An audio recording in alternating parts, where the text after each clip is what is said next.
I started investing at age 38, guys, because I had this bank account with this company called ING. And at the time, they had a bank. Eventually, the bank was bought out by Capital One 360. By the way, I still have accounts. And the investing part of it, I believe, went over to E-Trade. So there's another story with E-Trade. And the main reason why I started investing at age 38 is because while I had the bank account there, a savings account, because the interest rate was great, it was an online bank, they gave me an offer, guys. They made me an offer. If you open up an investment account, we'll give you $50. We'll drop $50 in your account. So, I mean, I love free money. So I'm like, what? $50? Free money? Okay, so let me go ahead and try it out. So I opened up the first account and I waited. And 3 months later, guys, I got my $50. So I went back and I'd opened up two more. And each one, yes, they dropped my $50 in there. At the time, guys, I wasn't a risky investor. So in each account, I bought one stock. But that first account that I opened when I was 38, I asked myself first, which company do I know of that I use on a regular basis, that I'm always seeing, that I know will always be around? And the answer was a resounding yes, let's do this one. So that first stock I bought, guys, was McDonald's. And yes, I still have those McDonald's shares. I bought them at $80. And yes, guys, I bought 3 shares. And I still have my 3 shares at 38, guys. I'm sharing this story with you because I'm an educator in the classroom. Last year, I started doing Friday Finance. And then this year, I'm back with it again, sharing financial education with my students. I've become extremely passionate about financial literacy over the years because, guys, I started investing at 38 because I didn't know about investing in the market. Now, mind you, at the time when I bought that first stock, McDonald's, by the way, I still have the shares today. I haven't sold them. And yeah, I'm hanging on to them. Sentimental values. So back then, when I purchased McDonald's, basically every time I did a transaction, and whether it was a purchase or sale, at the time with ING, I had to pay $7.95 for every transaction. But guys, I paid the money and I started investing. And ever since then, guys, I've been investing in the market. And now, guys, because, okay, investing in the market is so easy now. Thank God to Robinhood, who started this movement with free investing when they discovered that most of the investing is done by algorithms, computers. There aren't really too many people involved in the process. They were charging these exorbitant fees, okay, in order to be able to buy and sell stocks. Robinhood destroyed that.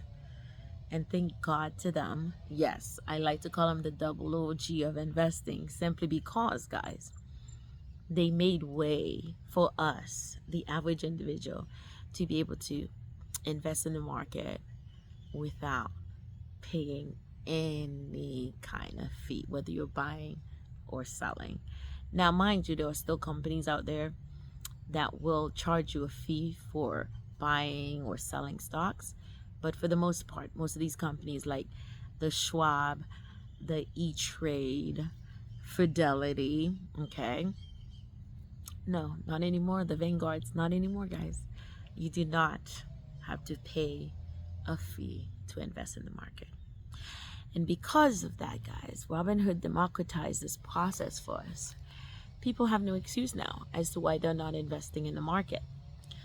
So now I have these students in front of me who are curious about the market. They want to invest, they want to make money, and as they should be curious, guys, because you see, many of these students that I deal with, they're older students, seniors in high school, about to graduate, and they don't know anything about money.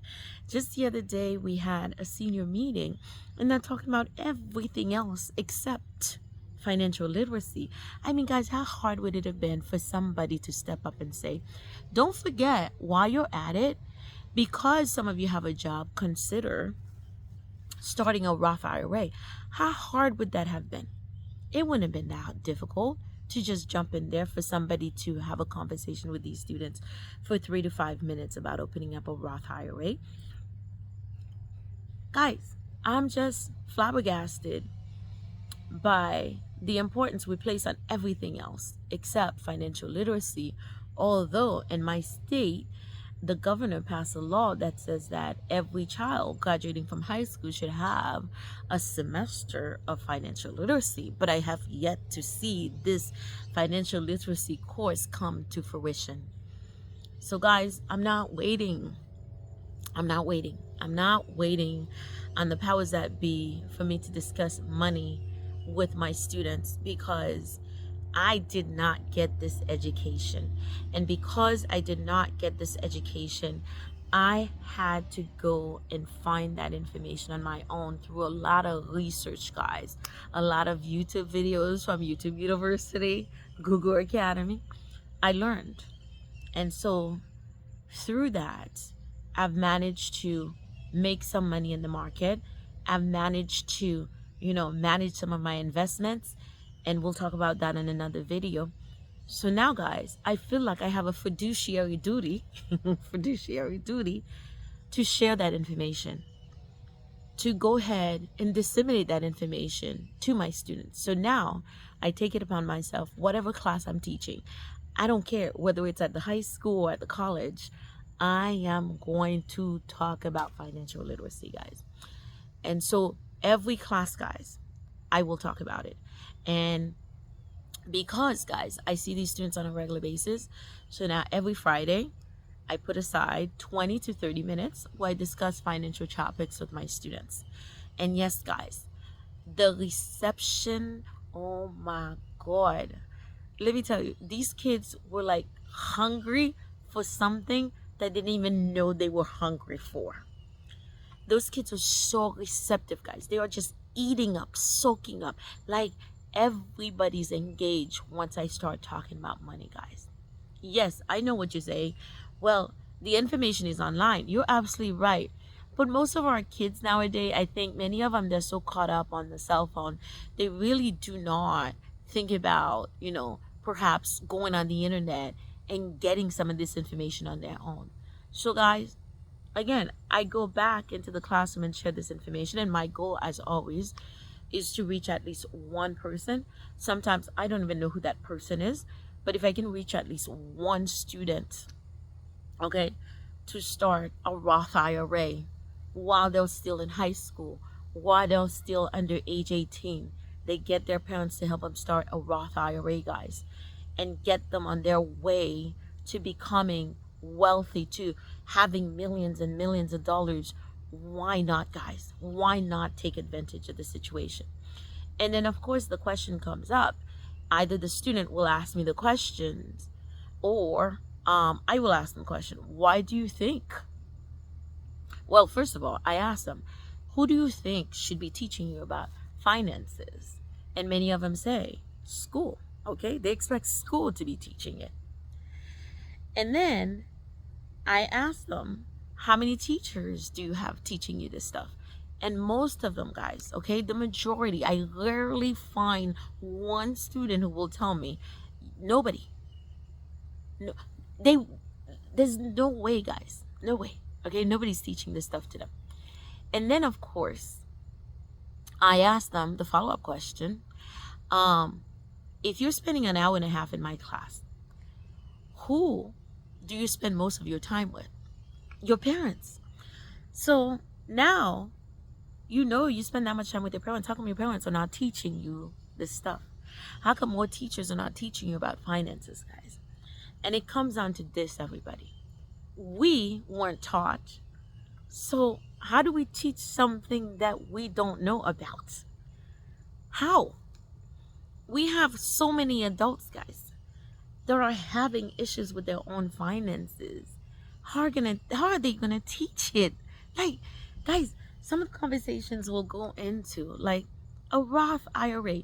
If you don't have a Roth IRA and you've never contributed to a Roth IRA, or you never opened up the account, how are you going to teach it to your child? Seriously, how are you going to teach it to your child? So you see, the primary reason why some of these kids are not being taught about finances is because we ourselves, as adults, we don't know that much about finances. So guys, I've taken it upon myself with as little as I know. Okay?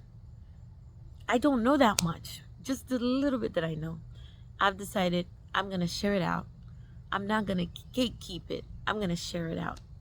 And so, as an educator, I owe it to my students, not just to teach them my regular curriculum. I am going to disseminate some of that basic knowledge I have about finances. I'm going to share it out. And my hope is to reach that one student. Sometimes I don't know. Every once in a while, I do get an email. You know what? I opened up a Roth IRA today. And guys, that's all I need. That's all I need. So guys, if you're a parent or you're a teacher, please go do some research. Go to YouTube University. Look up some videos, guys. Learn about this stuff so you can help your sugar plum with finances. Our kids deserve to know this stuff because, guys, one of the biggest things, okay, that I discuss in my classes is compound interest. Compound interest is like the eighth wonder of the world. And what works well with compound interest is time. Because the more time you have in front of you, the more your money will grow through the power of compound interest. So guys, if you as a parent can help a child, if you as an educator can help a child to take advantage of compounding interest, especially through a Roth IRA, where they're never going to have to pay taxes, why not? Why not? So guys, I encourage you, please do some research. Help out your sugar plums, whether you're a teacher or your parent. And if you don't know how to help them out, guys, drop me a comment. I will gladly have a meeting with you. I will do a Zoom session with you and discuss some of the things I discuss with my students in the classroom. And guys, it doesn't have to be that much. Just share whatever little bit you have, okay? And if you want to take it further, why not go do the research? Get in touch with me. Drop me a comment. Ask the questions, guys. And I'll be more than happy to respond to you. But guys, it's time that we share this information, share this knowledge with our kids. Because, guys, there's so much out there they don't know. And there's so much to be had out there. There's so much these kids are missing out on, like investing in the market. So, guys, please, okay, like, subscribe, and share this information with somebody else you think might need this information. And if this is resonating with you, please, please, please, please go ahead and share it with somebody else. Hope you're having an awesome weekend. You stay blessed. Until next time, bye.